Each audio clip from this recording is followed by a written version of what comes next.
श्री गुरुभ्यो नमः। ओम मातृशक्तये नमः। ओम असतो मा सद्गमय तमसो मा ज्योतिर्गमय मृत्योर्मामृतं गमय। ओम शांति शांति शांति। उपनिषद कक्षा 218 छांदोग्य उपनिषद की 59वीं कक्षा है और हम ये चौथा अध्याय प्रारंभ किया था और इसमें ये बात हो गई कि दो हंस आपस में बात कर रहे हैं, एक पीछे है एक आगे है। पीछे वाला दूसरे को भल्लाक्ष कह करके पुकार रहा है कि देखो ये कैसा कितना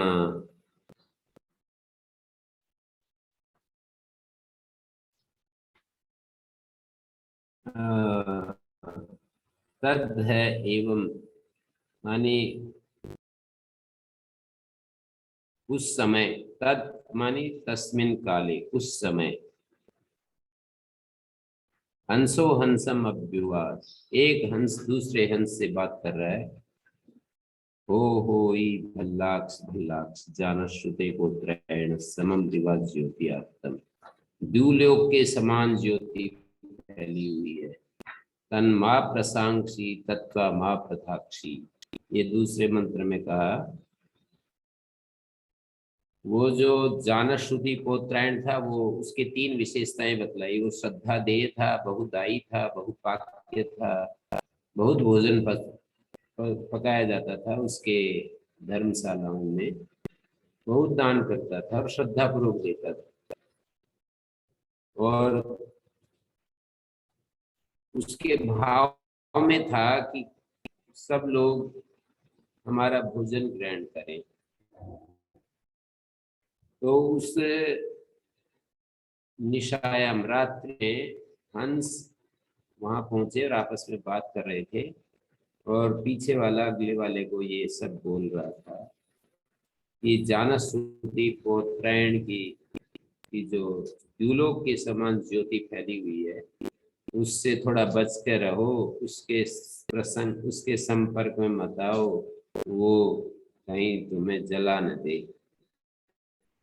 तत्वमाप प्रधाक्षी, वो ज्योति जला न डाले।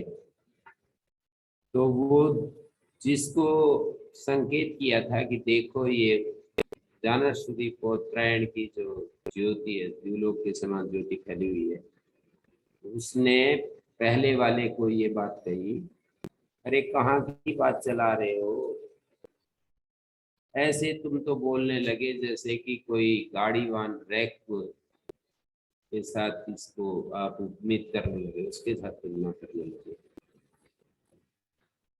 एतत् तम हुआ परा प्रत्युवाच कम वरेनम एतत्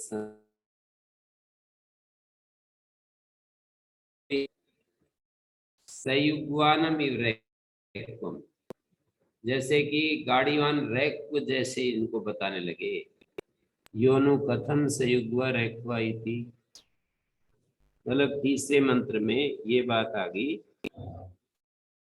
उसके समान अनरूपम अस्मिन युक्तम ईदृशम वक्तुम, रैक के जैसा तुलना करके बताना। ये जो भाषा आपने बोली है तो रैक के लिए जमती है। रैक जो है उसके लिए ऐसा कहना ठीक बैठता है कि द्यूलोक के समान ज्योति फैली हुई है। इस जानश्रुति पौत्रायण के लिए ये तो एक धर्मनिष्ठ है, ठीक है। ये जो आपने कह दिया ये तो एक ज्ञानी पुरुष के लिए उचित ठहरती है। आपने तो एक धर्मिष्ठ व्यक्ति के बारे में ये कह दिया। ज्योति का प्रकाश का फैलना तो एक ज्ञानी के साथ जुड़ी हुई चीज है। तो सयुग्वानम सहयुग्वना गंत्र्या वर्तते, जो गंत्री है ना उसके साथ जो रहता है रैक, उसकी तरह बताने लगे। इनको ऐसा नहीं, इनके बारे में ऐसा नहीं बोलना चाहिए। अब दूसरा पूछता है, मानी पहले ने जो बात कही थी ना वही पूछ रहा है। योनो कथम त्वया उच्यते सयुग्वा रैक्वा इति उक्तवन्तम्। भल्लाक्ष जो दूसरा हंस है वो बोलता है, जिसको भल्लाक्ष शब्द से बोला था, शृणु यथा स रैक्वा, जैसा वो रैक्व है उसको मैं बताता हूँ। योनु कथम सयुग्वा रैक्वा इति, यो कथम त्वया उच्यते सयुग्वा रैक्वा इति, कैसे आप सयुग्वा रैक्व की बात कर रहे हो, कैसा है वो सयुग्वा रैक्व। योनु कथम त्वया उच्यते सयुग्वा रैक्वा, मतलब जो सयुग्वा रैक्व बता रहे हो तुम अपनी वाणी में बता रहे हो ना, कैसा हो सकता है, वो कैसा है। स कथन्नु स्यात्, यो सयुग्वा रैक्वा कथन्नु स स्यात्, ये अध्यार करेंगे। कथन्नु स स्यात्, कैसा वो हो सकता है। तो वो कहता है कि चलो मैं बताता हूँ। यथा कृताय विजिताय अधरे या संयंती एवमेनं सर्वं तदपि समेति। अब हंस जो है वो बता रहा है, जो भल्लाक्ष जिसको कहा था ना, यथा कृताय विजिताय अधरे या संयंती, ये बात गीता में भाष्यकार ने 2 जगह दी है। ये इसी उपनिषद का उद्धरण, एक तो यावान अर्थ उद्पाने सर्वदा संप्लुतोद के इस मंत्र के इस श्लोक के भाष्य में दिया है, और एक 4थे अध्याय के 33वें श्लोक में भी इसको दिया है। सर्वम कर्म अखिलम पार्थ ज्ञाने परि श्रेयान द्रव्यमयाद ज्ञान यज्ञ परम तप, ऐसा श्लोक है। द्रव्यमय यज्ञ से जो ज्ञान यज्ञ है वो अधिक श्रेष्ठ है। श्रेयान द्रव्यमयाद यज्ञ, द्रव्यमय यज्ञ से जो ज्ञान यज्ञ है वो अधिक श्रेष्ठ है। और वहां पर ये बात बोले कि सर्वम कर्म अखिलम पार्थ है, संपूर्ण जो अखिल कर्म है वो ज्ञान में परिसमाप्त हो जाता है। तो ज्ञान की महिमा गाई है कि जो द्रव्यमय यज्ञ होते हैं वो तो कर्म रूप हैं, और उनका अंतर्भाव ज्ञान में हो जाता है।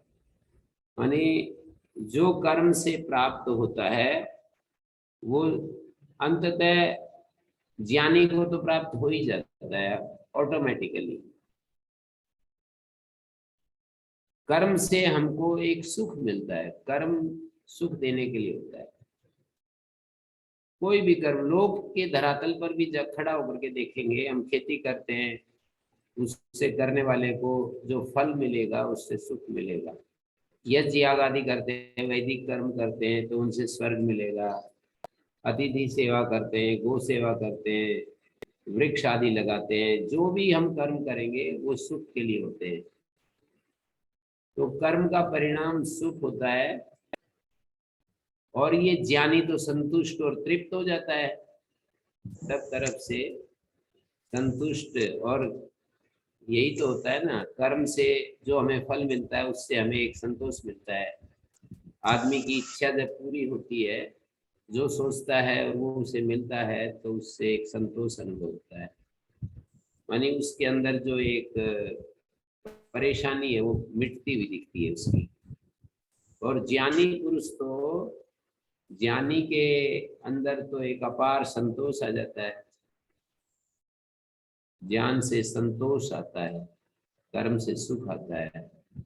तो संतोष में सुख तो अपने आप ही अंतर्भूत हो जाता है। जो आदमी संतुष्ट है उसको अलग से किसी सुख की क्या जरूरत है। मान लीजिए कोई अकेला बिल्कुल ऐसे रहता है, फक्कड़ ढंग से रहता है,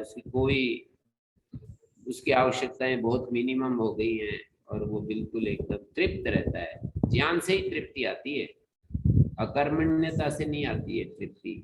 मतलब एक अकर्मण्यता होती है, एक ज्ञान होता है। अकर्मण्यता तो एक प्रकार का तमस है, और ज्ञान तो सत्व का, तत्व की पराकाष्ठा का परिणाम होता है। सत्व गुण की जो एक चरम सीमा है, उसका परिणाम होता है ज्ञान।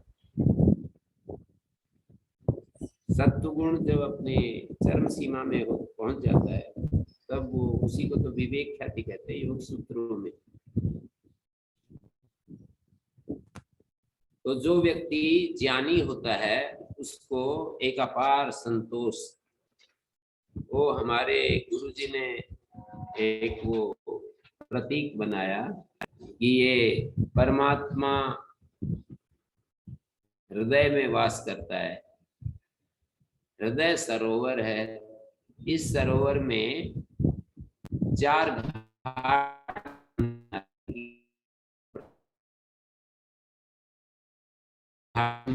से भी जा सकते हैं। एक घाट रखा संतोष, शील घाट। शील मतलब तो यम नियम का विशेष शील है। यम और नियम का में जो अनुष्ठान है, पालन है, उसको शील कहते हैं। फिर श्रद्धा घाट, समता घाट। इन 4 घाटों में से कहीं पर भी, किसी घाट से भी हम जाएंगे तो परमात्मा, जिस हृदय में परमात्मा का वास, उस हृदय में हमारा प्रवेश। पुरुष तो समता में एक घाट से भी जाएंगे तो वो दूसरे घाट के फल भी उसे मिलेंगे। जैसे श्रद्धा घाट है, उससे सारी चीज में श्रद्धा घाट, संतोष घाट, शील घाट, समता घाट, ये जो 4 घाट हैं हृदय सरोवर में प्रवेश करने के लिए, तो जो संतोष घाट है, इस ज्ञानी का संतोष घाट, ये दिशा को एकदम, जो परिस्थिति है, जो प्राप्त है, उसमें एकदम तृप्त है। वो कोई व्यक्ति किसी चीज को मेहनत करके उपलब्ध करता है और फिर तृप्त होता है, परिश्रम के बाद जब वो चीज मिलती है तब तृप्त हो जाता है कि मुझे इसकी आवश्यकता नहीं है।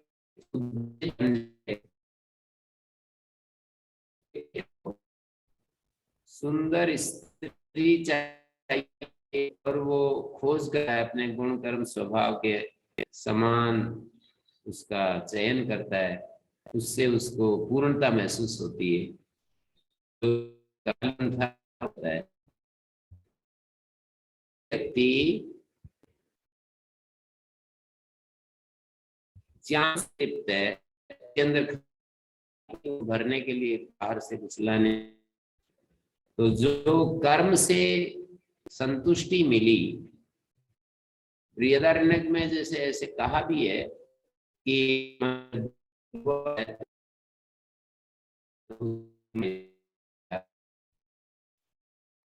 वित्तम में शायद, ऐसे वो सोचता है कि मेरे पास जाया हो, वित्त हो, मैं कर्म कर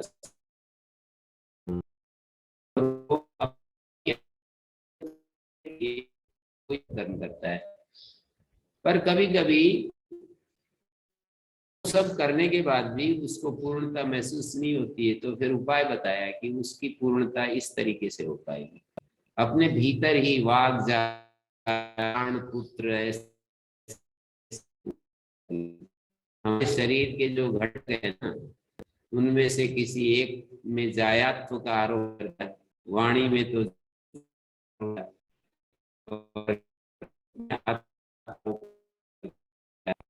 और कर दिया। इस तरह से जो व्यक्ति विवाह कर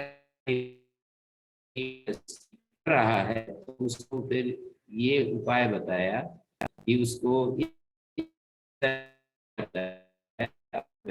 के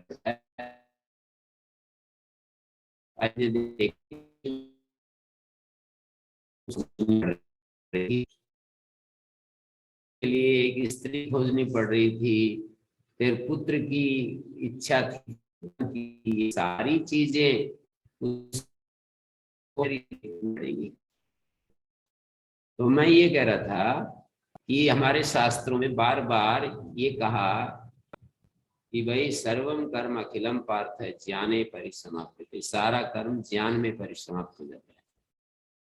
सारा कर्म ज्ञान में परिसमाप्त का मतलब कर्म से जो फल मिलता है वो ज्ञान में समाहित हो जाता है। जैसे किसी के पास 1 करोड़ रुपए हैं, उसके पास 50 लाख तो होते ही है ना, उसको 50 लाख अलग से कमाने की जरूरत नहीं होती जिसके पास 1 करोड़ है।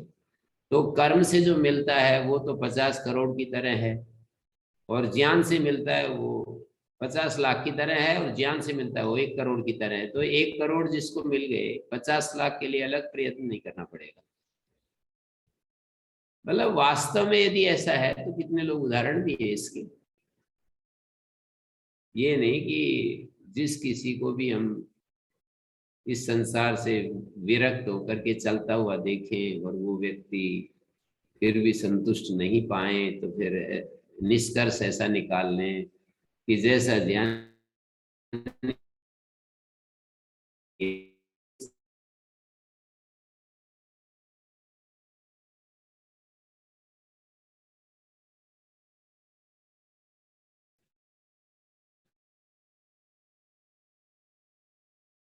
पुरुषों को, 1000 पुरुषों को देख करके सब ऐसे ही हैं, ऐसे दृष्टांत के रूप में शास्त्र है, उसके अनुसार यदि हम चले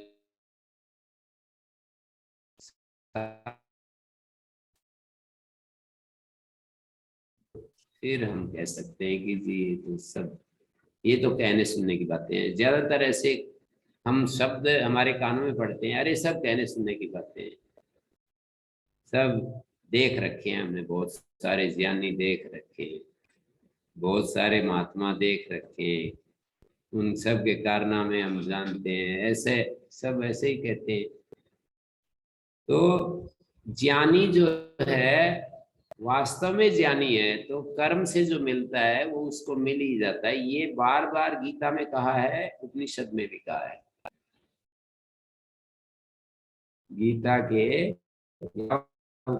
इस सूत्र में यावान अर्थ उद्पाने सर्वदा संप्रतोद के यहाँ पर भी कहा,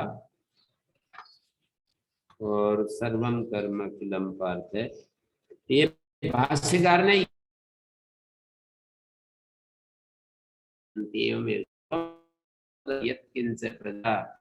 साधु सर्वम कर्म अखिलम पार्थ, ये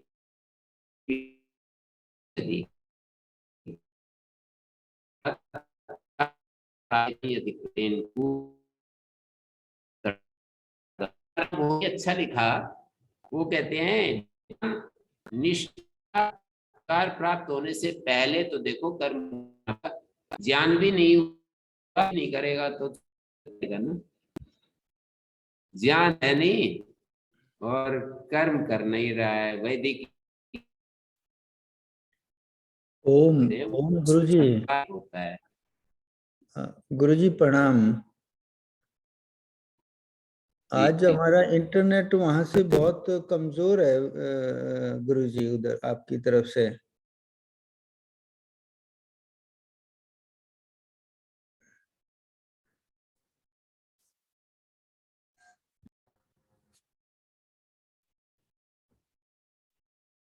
हाँ जी, तो मैं आगे बढ़ूं।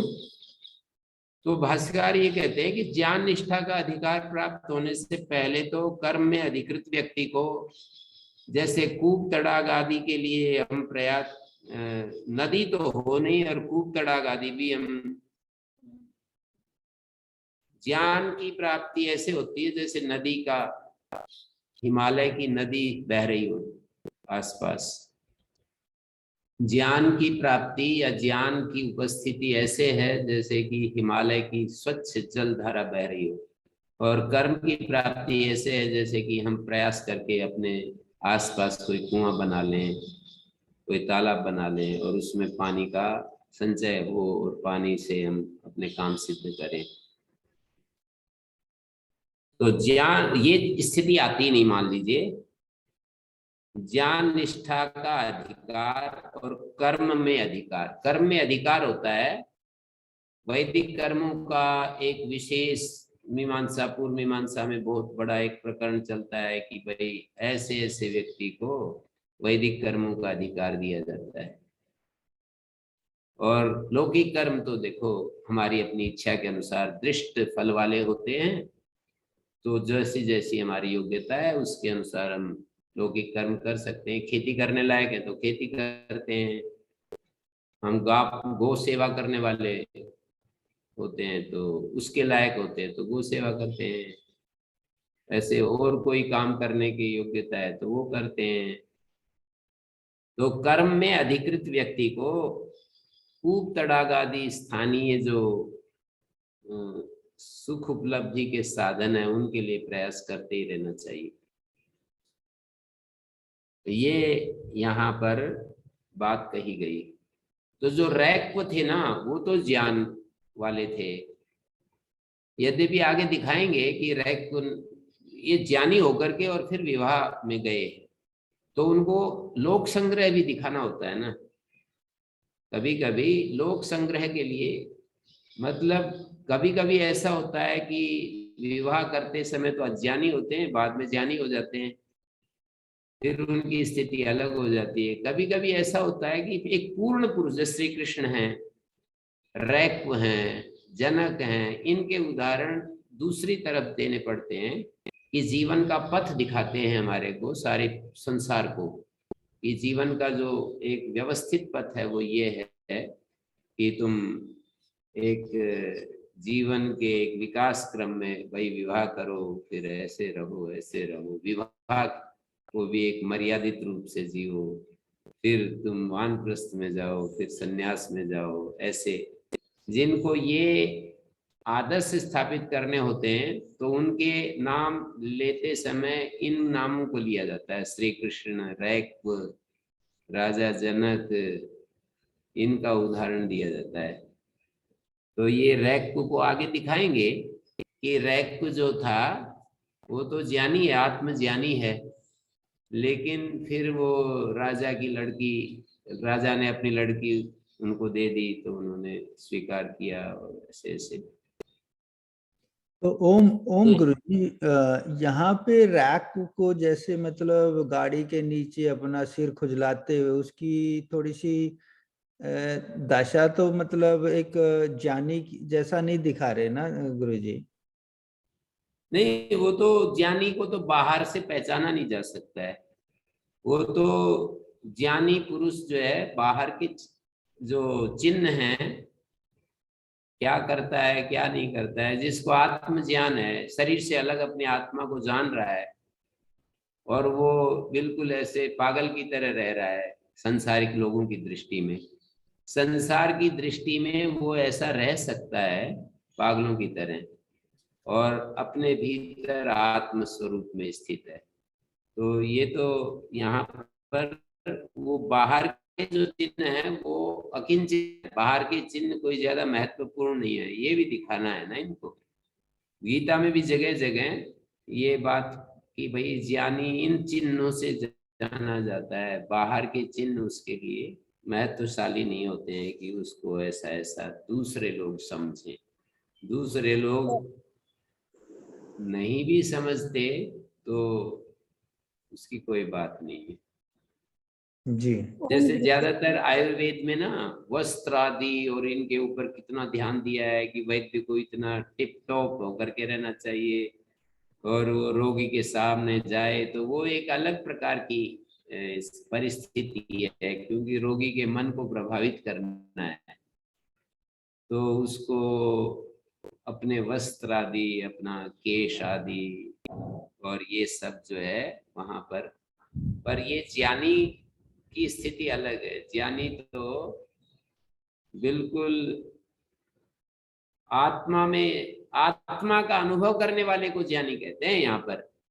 उपनिषद में शरीर, जैसे हम मकान में बैठे हैं तो मकान से अलग अपने आप को अनुभव कर रहे हैं और मकान बिल्कुल अलग है। गाड़ी में हम बैठे सफर करते हैं तो गाड़ी अलग होती है, हम बैठने वाले अलग होते हैं, बिल्कुल हमें अनुभव होता है। और कभी कभी तादात्म्य का भी अनुभव होता है। गाड़ी में बैठे नहीं है और गाड़ी में कोई आग लगा दे तो हमें बड़ा दुख होता है। गाड़ी में नहीं है फिर भी गाड़ी के साथ तादात्म्य हो जाता है। रोज कर दे कोई थोड़ा सा भी, नई गाड़ी में तो मैंने खूब अनुभव करके देखा है। किसी एक परिचित व्यक्ति की उसी दिन गाड़ी ली थी और उसने खरोच कर दिया, तो बोले तू मेरे ऊपर कर देता, गाड़ी में खरोच कैसे कर दिया। तो ये जो दिखाया कि वो एक गाड़ी के नीचे बैठे हुए थे, अपने कशमाणम माने खुजली कर रहे थे, तो ऐसे बैठे बैठे ऐसे कर देते हैं। मतलब जैसे अपने हाथ, शरीर के ऊपर हाथ फेर रहा हो तो उसी को कशमाणम कह दिया। तो ये यहाँ पर कृताय विजिताय धरेया संयंती, ये आया नाम का पाशा होते हैं, उसके 4 नाम रखे, कृत, त्रेता, द्वापर और कली, ये नाम रख दिए, उन पासों के नाम रख दिए और उनकी वैल्यू अलग अलग दे दी है। कृत पासे की वैल्यू है 4, त्रेता पासे की वैल्यू है 3 और उसकी 2 और 1। तो कृत नामक पासा यदि सरल होता है तो इसका मतलब जो कली, द्वापर और त्रेता नाम के पासे हैं उनका फल उसमें आ ही जाता है, उनसे अलग से उनको फल प्राप्त करने की जरूरत नहीं होती। ये जो शब्द है कृताय विजिताय धरेया संयंती, ये शब्द विजितः कृताया एन ऐसा समास होगा। और समास में विजित जो क्ता प्रत्यांत है वो पूर्व प्रयोग होना चाहिए, लेकिन कृताय विजिताय बन गया, वाहिताग्न्यादिषु एक व्यवस्था है, तो विजित शब्द का बाद में प्रयोग हो गया, पहले होना चाहिए था विजित कृताय, कृतायाय ऐसा बनना चाहिए था, विजित कृतायाय ऐसा शब्द बनना था, शब्द बना दिया कृताय विजितायाय, विजितायाय चतुर्थी विभक्ति विजिताय। अच्छा हाँ, कृताय विजिताय, विजित शब्द का चतुर्थी में विजिताय शब्द बना दिया, मानी विजित है कृत नामक अय जिसका, ऐसे व्यक्ति के लिए अधरे अया नीचे वाले जो पासे हैं, अधरे अया मानी दूसरे जो नीचे वाले पासे हैं, अधरे अया तो उसको बता रहे हैं अधरे अया संयंती, उसमें समाहित हो जाते हैं, उसमें अनुगत हो जाते हैं।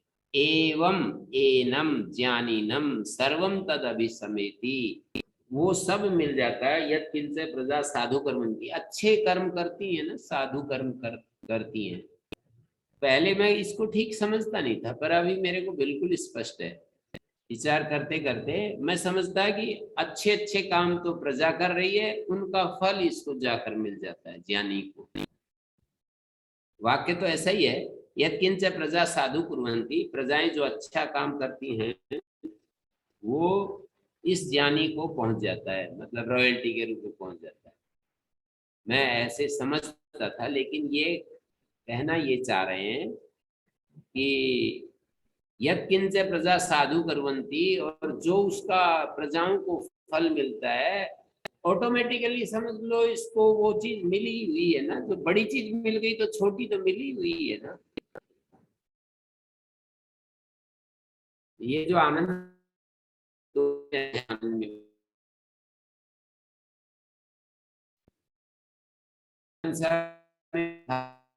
कोई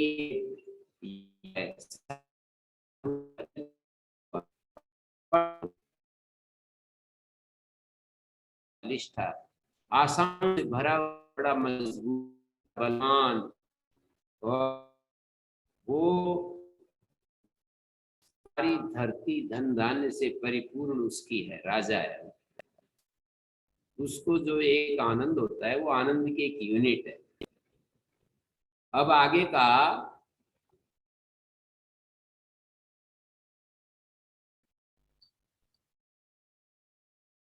इस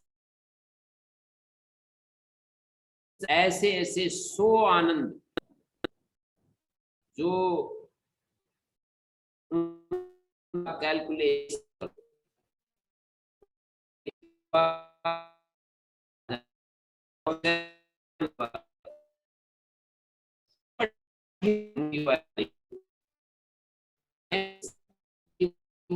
साधु युवा है। साधु युवा का मतलब उसके जीवन में बिल्कुल एकदम सच्चाई, चरित्र और सारा प्रति, और पढ़ा लिखा और आशावान है, दृढ़िष्ठ है, और सारी धरती उसके पास, सारा ऐश्वर्य है। ऐसे ऐसे 100 राजाओं को आनंद की कल्पना कीजिए, यूनिट के रूप में पैमाना बदला, उसको मानते हैं। ऐसे ऐसे 100 आनंद एक दूसरे ऐसे एक नाम दे दिया। साथ में ये भी कह दिया कि जो है अवरिजन और स्रोत है, जिसको इसकी इच्छा नहीं है,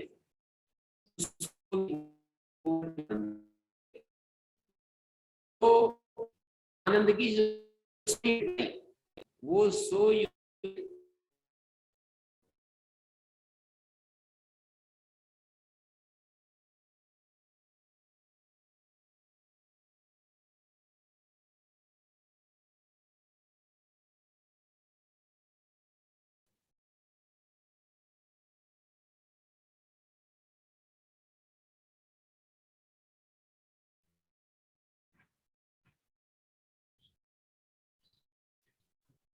प्रॉब्लम आ रही है।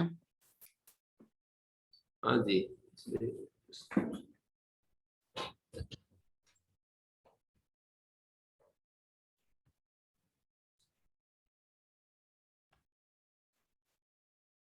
ये कहा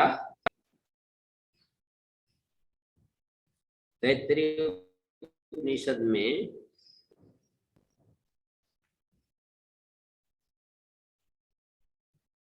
आशिष्ठ, दृढ़िष्ठ, बलिष्ठ, युवा स्यात् साधु युवा, अध्यायक है। अध्यायक शब्द का अर्थ होता है बिल्कुल एकदम वेदादि शास्त्रों का अध्ययन किया हुआ।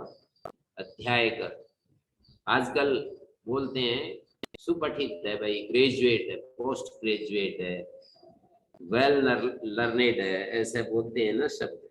आशिष्ठ, दृढ़िष्ठ, बलिष्ठ, तस्यम पृथ्वी सर्वा वित्तस्य पूर्णा स्यात्, उसके पास ये सारी धरती धन धान्य से भरी हुई है। सेको मानुषा आनंद, ऐसा एक मानुष आनंद बताया, और ऐसे ऐसे 100 आनंद बता दिए।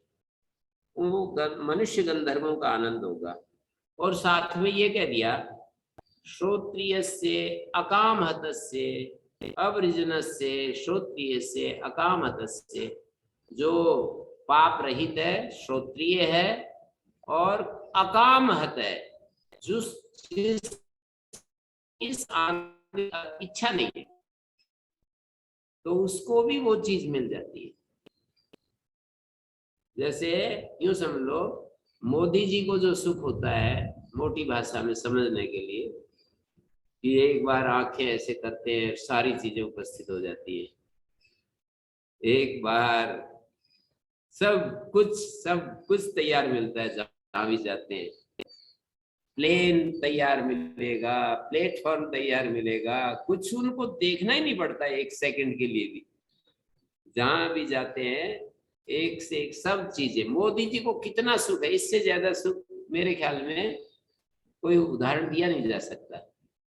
अब इस सुख में कोई वितृष्ण हो जाए कि मुझे, मैं ठीक हूँ बिल्कुल, उसकी उस सुख के प्रति इच्छा रहित हो जाए, तो वो वाला सुख उस व्यक्ति को भी मिल ही गया ना।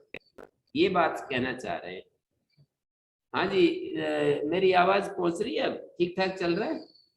जी आचार्य जी, अभी मिल रहा है, आवाज ठीक है जी। तो यहाँ पर ये कहा कि यस्तद वेद यत्स वेद, तो है वेद यत्स वेद, तत् मानी उस वेद्य को जो जानता है, जिसको कि जिस वेद्य को रैक को जानता है, उसी को जो दूसरा जानता है ना, उसकी भी ऐसी स्थिति है। रैक को जिस आत्मा को जानता है, उसी आत्मा को जो दूसरा है, अच्छा वो सारा फल उसको मिल जाता है। अब ये सुनने में तो बढ़िया लगता है, पर ये एक्सपीरियंस करके देखने की बात है कि भाई मैं इच्छा रहित हो जाऊं तो मेरी क्या होती स्थिति। और मैंने कई बार कहा, मनुष्य 3 बातें, श्याम जी ने मेरे को एक बार बताई थी कि 3 बातें यदि छोड़ दे तो तत्काल समाधिस्थ हो जाएगा। मुझे कुछ करके दिखाना है, मतलब मुझे कुछ करना है, और मेरा कुछ है तो मुझे कुछ चाहिए, मुझे कुछ चाहिए, मुझे कुछ करना है, मुझे मेरा कुछ है, मेरा करके कुछ है। ये 3 बातें यदि हटा दे तो बिल्कुल उसका मन एकदम समाहित हो जाएगा। और इधर योग शास्त्र में भी कहा, ईश्वर प्रणिधानात् समाधि सिद्धि ईश्वर प्रणिधानात्, ईश्वर को पूर्ण कोई समर्पित हो जाए तो तत्काल समाधिस्थ हो जाएगा। तो ये सारी बातें कुछ संकेत दे रही है। तो एक शब्द तो यहाँ है, व्याकरण जानने वाले लोगों को मैं बता रहा हूँ, कृताय विजिताय जो शब्द है ना, कृताय विजिताय ये चतुर्थ्यंत शब्द है, और ये विजित कृतायाय ऐसा शब्द होना चाहिए था, विजित कृतायाय ऐसा होना था, कृताय विजिताय बन गया। वाहिताग्न्यादिषु विजित शब्द का बाद में प्रयोग हो गया, होना चाहिए था कृता नामक जो पासा, उसको कृताय कहते हैं। ये कृताय शब्द चतुर्थी नहीं है, कृताय शब्द कृत जमा आय 2 शब्द है, उनका एक शब्द बन गया कृताय। और विजित है कृताय जिसका, ऐसे व्यक्ति के लिए विजित कृतायाय, ऐसा यदि इसको लोक भाषा में ये शब्द होता तो इस तरह का प्रयोग होता, विजित कृतायाय ऐसा बनता। कृताय शब्द का चतुर्थी में तो एक य और आ जाता, विजित कृतायाय ऐसा बनता। और ये वैदिक भाषा है, और इसमें विजित का बाद में प्रयोग कर दिया, फिर उससे चतुर्थी दे दी। यथा कृताय विजिताय अधरे अया, दूसरे पास प्राप्त हो जाते हैं, उसमें आ जाते हैं, ऐसा ही ज्ञानी की स्थिति बता दी। तो यस तद वेद यत् स वेद, माने जो कोई, यह माने जो को जानता है होता है, को रैक को जानता है। समया एतदुक्ता, हंस कह रहा है कि ये बात मैंने कही है, ये बात मैंने कही है, तुलना करने लग गई, मतलब जानस श्रुति पौत्रायण को एक ज्ञानी के समकक्ष ले जाकर खड़ा कर दिया। समया एतदुक्ता, तो जानश्रुति पौत्रायण ने सुन ली ये बात, आपस में जो हंस कर रहे थे। सह संजिहाना विच्छत्तारमुवाच, जैसे ही उसने आंखें खोली तो अपने छत्ता को बुलाया, अपने सारथी को बुलाया कि जाओ ढूंढ करके लाओ इसका आता पता कि ये कौन है रैक, जो कि मुझसे भी आगे बढ़ा हुआ बताया। तो सुनते हुए मैंने अंगारे है सयुग्वानम इवरेक्वमात् है, कौन है ये जो सयुग्वा रैक की कहानी जो मैंने सुनी है, सयुग्वानम इवरेक्वमात् है, ऐसा कहा ना कि हे अंग हे वत्स, अरे है सयुग्वानम इवरेक्वमात् है कि माँ, मेरे को सयुग्वा रैक के समान ऐसे जो कहा गया, ये कौन है सयुग्वा रैक? आप इसका आता पता लाओ। छत्ता को, छत्ता का मतलब सारथी को। यो नु कथम सयुग्वा रैक्वा इति, यो सयुग्वा रैक्वा स कथम नु स्यात्, किस तरह का है वो, मेरे को उसका बताओ, आकर के बता दो। तो यथा कृताय विजिताय, उसने दूसरा, अब ये जो है ना, तो ये जो सारथी ने पूछा योनु कथम सयुग्वा रैक्वा, वो सयुग्वा रैक कैसे, मैं कैसे जानू जाकर के कि ये ऐसा सयुग्वा रैक? आपने तो कह दिया कि ढूंढ कर, मेरे को कुछ थोड़ा हिंट तो दीजिए कि वो ऐसा है, ऐसे चिन्ह है, ऐसा है। तो अब वो बता रहा है, वो बता रहा है, ताय विजिताय धरेया संयन्ते एवमेव सर्वं तदभिसमेति यत्किंच प्रजा साधु कुर्वन्ति यस्तद्वेद यत् स वेद स मया इति। वो सारी प्रजाएं कुछ अच्छा करती है, उसको तो वैसे ही मिल जाता है, बिना किए ही उसको वो सुख मिल जाता है, वो तृप्ति मिल जाती है, वो आनंद मिल जाता है। ऐसा ऐसा व्यक्ति कौन है, वो ढूंढ करके लाना है, आप देखना है उसको। स मया एतत् स च छत्ता प्रत्युवाच रैक्व योनु कथम सयुग्वा रैक्वा राज्ये मुक्ता आनेतुं तच्चिन्नं ज्ञातुम् इच्छन्।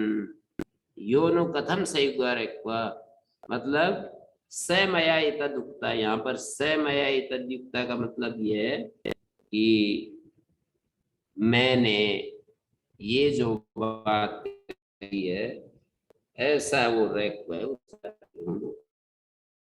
स रैक्वा मया एतदुक्ता, स मया एतदुक्ता। तो अब वो निकलता है ढूंढने के लिए 7वें मंत्र में।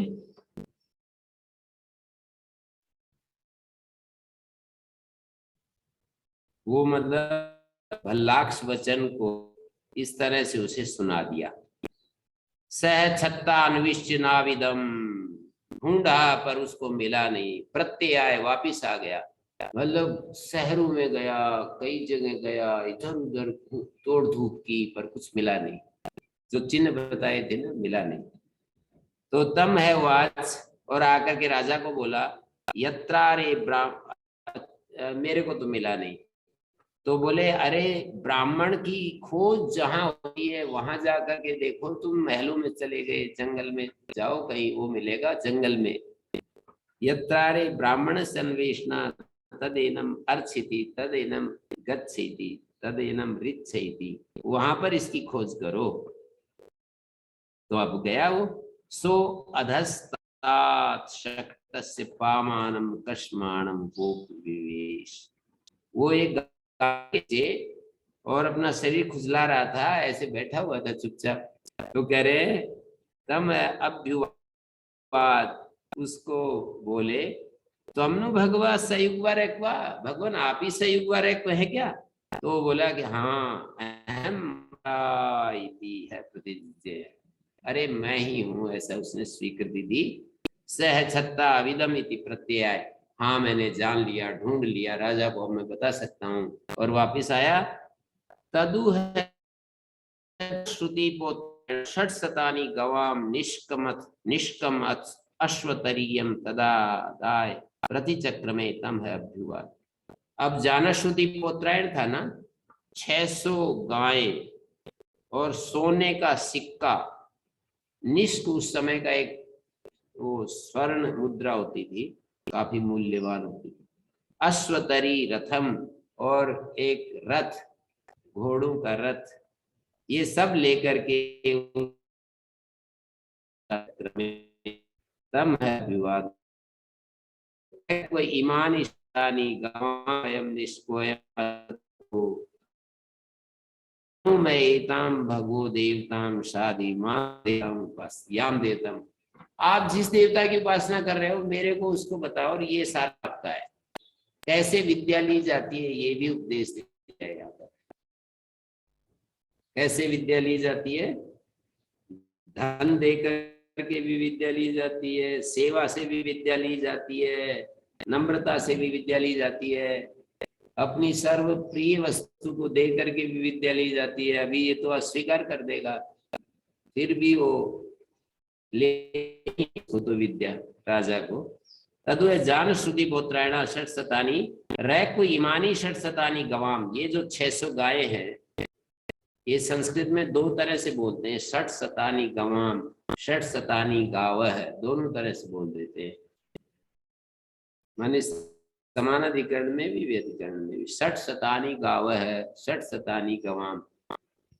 अयम निष्का अयम अश्वतरी रथा अनु मैं एताम भगो देवताम साधी। अनु जो है साधी के साथ जुड़ जाएगा। संस्कृत भाषा की, वैदिक भाषा की व्यवस्था है कि जो उपसर्ग है अनु इत्यादि, प्र परा अप सम अनुभव निस निर्दुष दुर वी आंग मी अधि अभि अति सूत अभि प्रति परि उपये 22 उपसर्ग होते हैं। तो वे लोक भाषा में तो बिल्कुल उस क्रिया से पूर्व में ही बोले जाते हैं। जैसे अनुहरति, प्रतिहरति, प्रतितिष्ठते, ऐसे ही बोले जाते हैं। वैदिक में आगे पीछे भी होते हैं। तो अनु जब अर्थ करते हैं तो अनु को शादी के साथ जोड़ देंगे। हे भगवान मैं एताम देवताम अनुशाधी, मुझको वो देवता बताओ, याम देवताम उपास से, जिस देवता की तुम उपासना करते हो वो मुझे बता दो। तमु है परा प्रत्युवाच, परा माने वो रैक वो बोला अह अह अरे त्वा शूद्र, शूद्र संबोधन कर दिया। अत्र शूद्रीति रैक्वेन जानश्रुते संबोधनात् तस्य च उत्तरत्र संवर्ग विद्या उपदेशनात् लिंगात् जाति शूद्रस्यापि विद्या स्वाधिकारः सुगस्य तदनादर श्रवणात् तदा द्रवणात् सूच्यते। एक सूत्र है उसमें, ब्रह्म सूत्र में एक सूत्र है कि यहाँ पर शूद्र जो है यौगिक है। शूद्र यहाँ ऐसा शूद्र नहीं है कि जिसको पढ़ाने से भी नहीं आता और जो जन्म से ही बिल्कुल ऐसे माहौल में पैदा हो गया, जिसने विद्या का कोई संस्कार नहीं है। जाति शूद्र तो वही है कि जन्म से ऐसे माहौल में पैदा हो गया जिसको कुछ संस्कार नहीं है, कुछ सामर्थ्य नहीं है, तो उसने शूद्र। तवैव सह गोभिरस्तु, ये गाय सब तुम अपने पास ही रखो। तदु है पुनरेव जानश्रुति पोत्रायण, लेकिन वो कहाँ पीछे हटने वाला था। सहस्त्रम गवाम, 1000 गायें ले गया, निष्क ले गया, अश्वतरी रथ ले गया और अपनी बेटी भी ले गया साथ में। दुहितरम तदादाय प्रतिचक्र में, इन सब को लेकर के पहुंच गया, अपनी जवान बेटी को भी ले गया और ये सारी चीजें उपस्थित कर दी। कितनी बड़ी श्रद्धा हो सकती है किसी फकीर को कोई राजा जो है अपनी बेटी तक देने के लिए। मतलब मैं तो कल्पना नहीं करता आज ऐसा कोई राजा जो है किसी फकीर को किसी बिल्कुल ऐसा में बैठा हो, कितना भी बड़ा ज्ञानी हो और ऐसे कोई करे, उसको तो बहुत ज्यादा दिक्कत हो जाएगी ना। और बेटी भी स्वीकार कर ले, ऐसे बेटी मना कर देंगे आजकल तो, जी आप कहाँ फंसा रहे मेरे को, कम है। एक मेरे परिचित हैं, वो बहुत ही अच्छे हैं, बहुत ही करोड़ों की जमीन है, 40-50 एकड़ जमीन है, पर किसी ने कहा कि हम आपकी बेटी के साथ रिश्ता कर सकते हैं, तो उसने बेटी ने मना कर दिया कि इतनी दूर में नहीं, मतलब ऐसे ऐसे। तो तम है अभ्युवाद रैक इदम सहस्त्रम गवाम एम निष्कोयम स्वतरीरथा यम जाया, ये तुम्हारे जाया अयम ग्राम है, और ये गांव भी दे रहे हैं, यस्मिन आस से, जिसमें आप रह रहे हो, ये गांव भी आपका ही है। अनु एव माँ भगवत साधि, लेकिन आप अपने विद्या को मुझे प्रदान करने का कृपा कीजिए। तो ये जो है ना तैयार हो गया। अब तस्या है मुखम उपोदगृणन, अब उस कन्या की तरफ देखता हुआ वो बोला, आज हार इमा शूद्र, शूद्र इन सब चीजों को यहाँ ले आए, अनेने मुखे नालपश्यता, लेकिन अब ये जो आपने अपनी बेटी, भाष्यकार ने यहाँ पर दिया है कि रैक्विदम गवाम सहस्रम निष्कोयम जाया, ये सब बताया ना, तो वो कह रहे हैं त्वदर्थे मया कल्पिता तद इतत् सर्वम आदाय अनुसाधी एव माम, हे भगवत जायार्धम आनीताया राज्यो दुहितुर है मुखम द्वारम विद्या दानी तीर्थम उपोदगृह्णन जानन। उपोदगृह्णन का अर्थ है जाया के लिए लाई गई राजा लड़की है, कन्या है, उसको द्वार, मुखम का मतलब है उसको द्वार, भाष्यकार ने अर्थ किया है उसको द्वार बनाकर, विद्याया दाने तीर्थम उपोदगृह्णन, विद्या दान में एक प्रकार से तीर्थ, उसको जानते हुए। कौन, कितने लोग होते हैं? भाष्यकार ने 6 तीर्थ बताए। ब्रह्मचारी तीर्थ है, धन दान करना तीर्थ है, तीर्थ है, अत्यंत प्रिय है वो भी तीर्थ है, विद्याया व विद्याम प्रा है, एक विद्या के बदले दूसरी विद्या जो दे रहा है, किसी को अंग्रेजी आती है किसी को संस्कृत, तो विद्या के बदले विद्या, तानी तीर्थानि षण्मय, विद्याया वचनम विज्ञायते, विद्या का इस तरह से ये वचन सुनाई पड़ रहा है। शूद्र पूर्वोक्तानुकृति मात्रम कारणांतर अपेक्षा पूर्वक, किसी कारणांतर की अपेक्षा से नहीं बोल रहे। अनेने मुखेन विद्या ग्रहण तीर्थेन, ये जो आप दान दे रहे हैं ना, अपनी प्रियतम वस्तु को आप समर्पित कर रहे हैं, तो अब मैं इसके लिए तैयार हो जाता हूँ। आलापस्य था आलापयसी, मेरे को बात करने के लिए तैयार कर रहे हो, माम भाषयसी, मुझे बुलवा रहे हो। ते है ते ग्रामा रैक्यपर्णा नाम विख्याता, वे गांव जो है रैक्यपर्णा नाम से जाने गए। महावृषेषु देशेषु यत्रेषु ग्रामेषु वास उषितवान रैक्वा, जिन गांवों में रैक्य रहा था, तान असु ग्रामान अददात अस्मै, गांवों को रैक्य के लिए दिया। तस्मै राज्य धन तत्वते विद्याम स रैक्वा, और राजा के लिए जो धन दान किया था, अपनी दान की, उसके लिए विद्या प्रदान की। ते है ते रैक्यपर्णा नाम महावृषेषु, महावृषेषु का मतलब है देशेषु, महावृषेषु यत्र ग्रामेषु वास, यत्र अस्मै रैक्वाय वास, यत्र अस्मै रैक्वाय वास, तस्मै है वास। अस्मै रैक्वाय राजा ग्रामान अददात, यत्र अस्मै ददात अददात, ये गांव दे दिए, और जहां रैक्य रहा, तस्मै है वास, उस राजा के लिए बोलना आरंभ किया। और ये रैक्य विद्या है जो आगे शुरू हो रही है, यहाँ से यहाँ तक तो इतिहास है।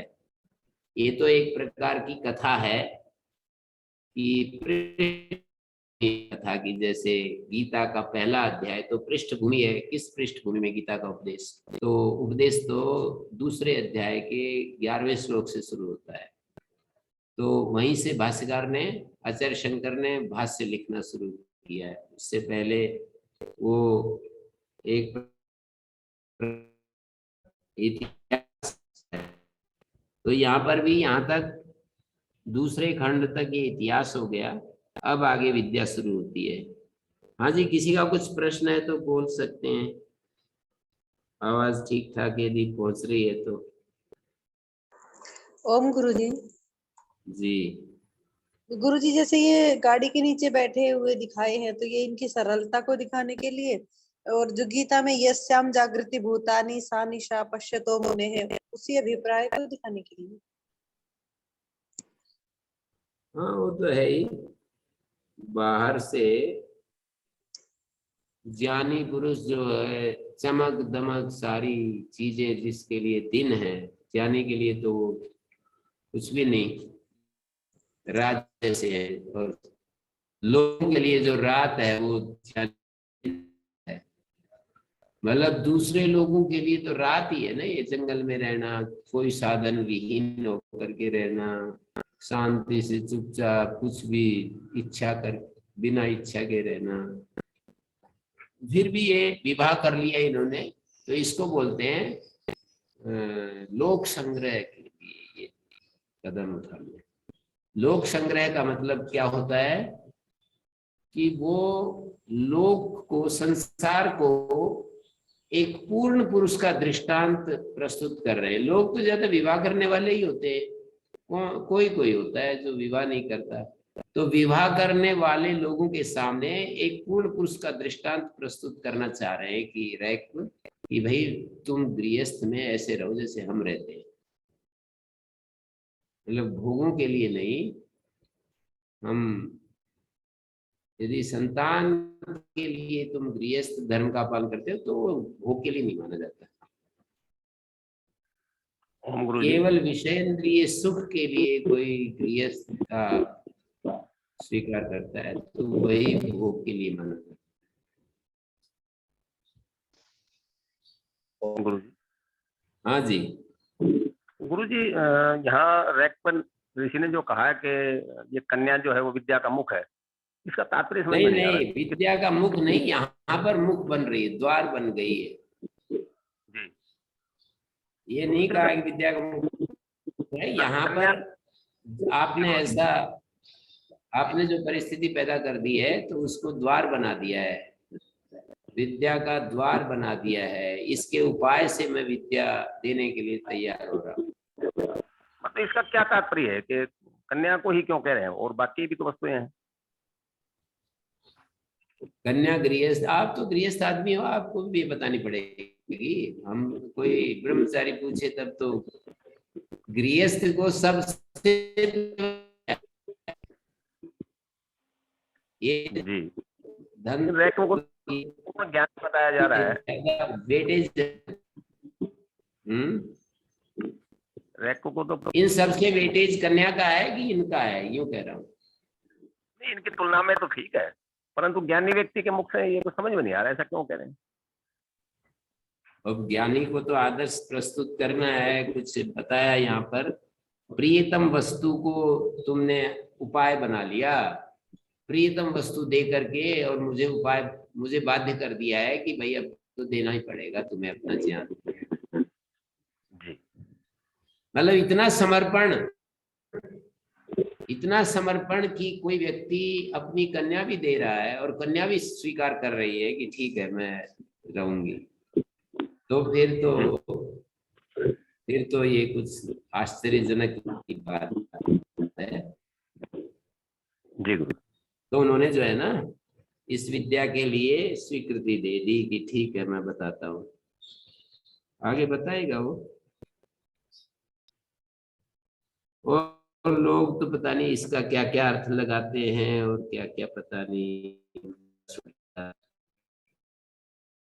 बहुत ही अच्छा दिख, तुमने जो मेरे लिए ये सब किया है, तो वो कहते हैं जायार्थ मानीता राज्यो दुहितुर है मुखम द्वारम विद्याया दाने। विद्या दान में इसको एक प्रकार से द्वार बना लिया, जैसे कि कोई पैसे का द्वार बना लेता है, मतलब कोई आदमी किसी को 1 करोड़ रुपए दे दे ले जा करके, अब वो क्या करेगा कि भाई मैं आपसे ये करना चाहता हूँ, 1 करोड़ दे, तो वो तीर्थ बन गया ना, वो धन उसके लिए, उसके द्वारा। ये नहीं कि वो हमें आगे समर्पण का पता लगता है कि छू गए, ऐसा लालच में आ गया और वो उसका इतना ही तात्पर्य है कि उतना वो इच्छुक है, ईगर टू नो, जानने के लिए उत्सुक है। जी गुरु, धन्यवाद। गुरुजी एक ऐसा ही उदाहरण ऋषि याज्ञवल्क्य और राजा जनक के साथ में संवाद जो हुआ था, वो भी ऐसा ही था ना, कि वो जब याज्ञवल्क्य को उन्होंने सब कुछ समर्पण कर दिया, तब उन्होंने कहा कि मैं मुक्ति मार्ग बताऊंगा तुझे। हाँ, ये तो प्राचीन लोग तो इसको तो देखते ही थे जी, अहंकारी को विद्या नहीं देते थे। कोई अपना अभिमान दिखाए, भाई मैं ये हूँ, ऐसे आकड़ दिखाए उसके सामने, तो कितना भी बड़ा राजा हो वो तो फिर यूं ही कह देगा कि थोड़ा सा, वो जो था ना सिकंदर को कह दिया था ना, सिकंदर के दूत को कह दिया था, सिकंदर के दूत को कह दिया, सिकंदर को ही कह दिया था। हाँ, मतलब सिकंदर जब आने लगा विदेश से, कहा कि भारत से कोई संत लाना, तो उस अपना प्रतिनिधि भेजा तो मना कर दिया कि नहीं नहीं। फिर स्वयं सिकंदर गए, जंगल में बैठा हुआ था, तो मैं आपकी क्या सेवा कर सकता हूँ? तो बोले अभी तो क्या सेवा करेंगे आप, सूर्य का प्रकाश आ रहा है, थोड़ा सा आप आने दो प्रकाश। सूर्य के प्रकाश में बैठे थे, ठंड का समय था, तो वो गए तो छाया हो गई ना, तो बोले मैं आपकी क्या सेवा कर सकता हूँ। नम्रता उतनी नहीं देख रहे थे ना उनमें, तो बोले क्या सेवा करोगे आप, थोड़ा सा धूप को आने दीजिए, बस यही सेवा है आपकी।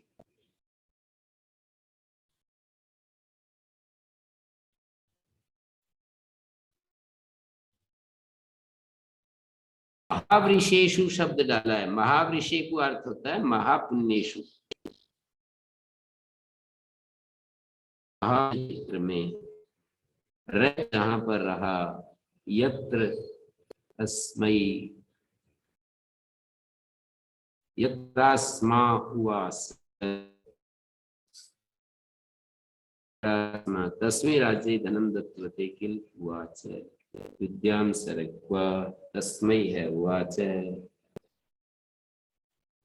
उवास उषितवान यत्र महावृषेषु रैक्वा उषितवान,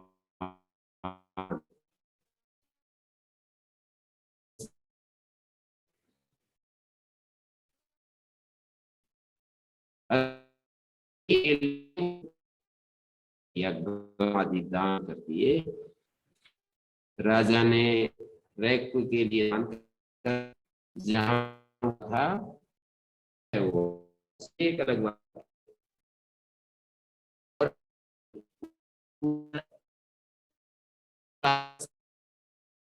बहुत सारा धन दान कर दिया था, गांव इत्यादि दे दिए थे। पहला जो अस्मयी है वो रैक्व के लिए, जिसके लिए उसने दान कर दिए थे, जहां की वो रहा, तस्मयी है वो आज उसने।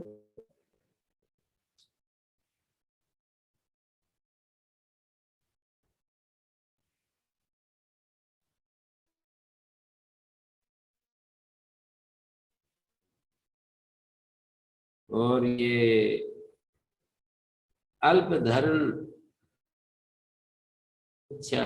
कारणापेक्षायाम शूद्र की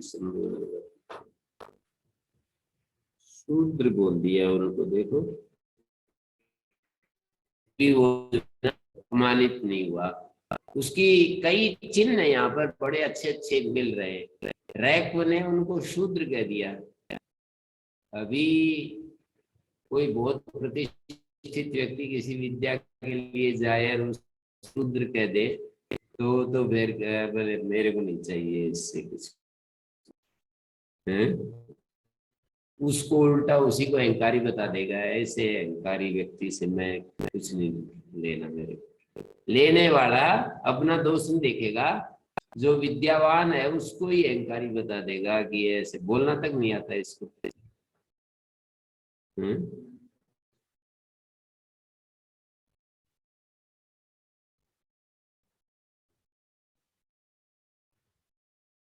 ओम शांति शांति शांति।